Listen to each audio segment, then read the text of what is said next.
So most chronic sleep issues are usually a symptom of a larger imbalance, whether that's chronic stress or sleep apnea, maybe metabolic dysfunction, anxiety, depression. So when I'm working with patients, I'm really looking to find the root cause of what's going on and work from there up by strengthening and balancing the body.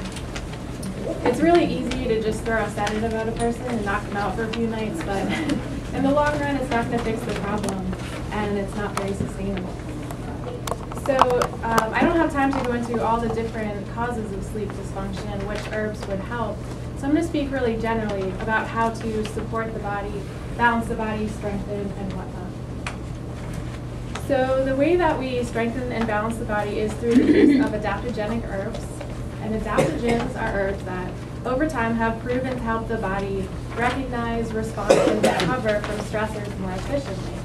So these stressors could be physical, it could be disease, illness, overexertion.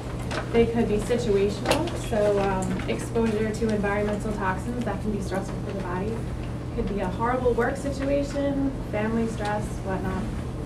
So these adaptogens can really help the way we respond to these stressors. They're not going to get rid of the stress in our life, but they'll help us respond and recover from them. And the way that they do that is by working on the HPA axis, or the hypothalamic pituitary adrenal axis. So this axis in our bodies is basically the orchestrator of our whole neuroendocrine system. And it's responsible for processes like digestion and immunity, mood, emotion, hormone production. So it's really important. It's really important to keep this system strengthened and balanced.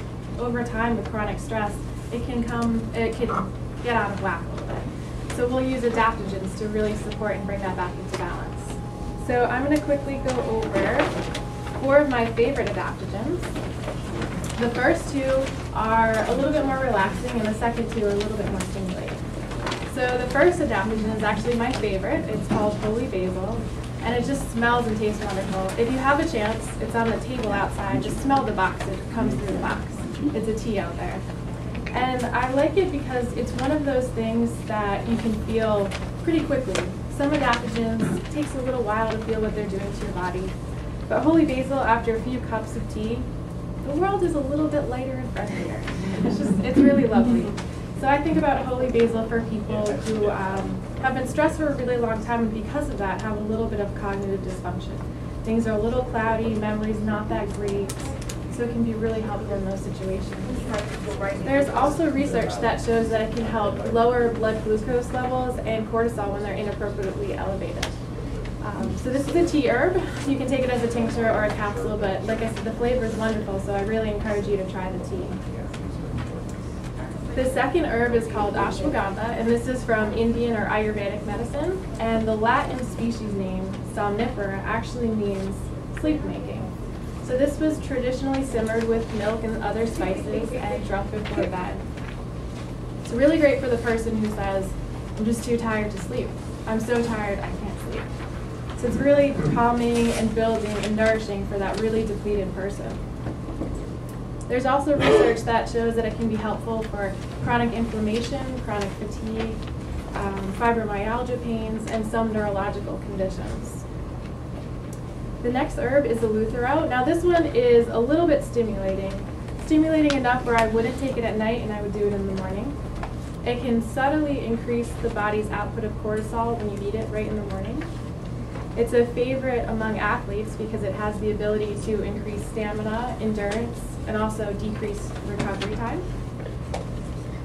So I think about eleuthero for the person whose circadian rhythm is a little bit altered. So maybe these are people who travel through time zones pretty frequently, or ex-shift workers, or even college students.